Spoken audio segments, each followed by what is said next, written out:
کراچی سے اب علی زمان اوان کی یہ رپورٹ شامل کرتے ہیں۔ کراچی امن کے خلاف سازش کرنے والے عناصر کے خلاف ایک اور بڑی کامیاب کارروائی۔ Headquarters Pakistan Rangers Sindh کی جانب سے خفیہ معلومات کی بنیاد پر کارروائی کرتے ہوئے شہر کے علاقے گلستان جوہر سے فتنہ الخوارج کے انتہائی مطلوب دہشت گرد دوست محمد ولد گلفراز خان کو گرفتار کر لیا گیا۔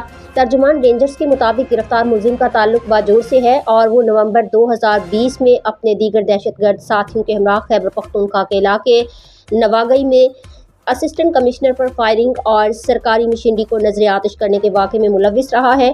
اس حوالے سے دہشت گردی کی سنگین دفعات کے تحت مقدمہ تھانہ CTD مالاکنڈ ریجن میں درج تھا، جبکہ ملزم واقعے کے بعد کراچی میں روپوش ہو کر رہ گیا تھا۔ ابتدائی تحقیقات کے مطابق گرفتار دہشت گرد اپنے دیگر ساتھیوں کے ساتھ شہر کے حساس مقامات پر دہشت گردی کی کارروائیوں میں منصوبہ بندی کر رہا تھا، تاہم قانون نافذ کرنے والے اداروں کی بروقت کارروائی نے ایک بڑے خطرے کو ٹال دیا۔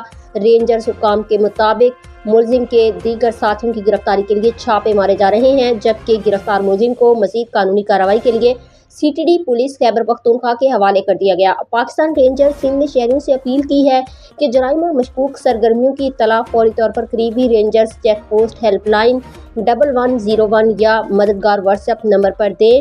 شہریوں کا نام صیغہ راز میں رکھا جائے گا۔ امن کے قیام کے لیے سیکورٹی ادارے متحرک اور دشمن کے عزائم ہر قیمت پر ناکام بنانے کے لیے پرعزم ہیں۔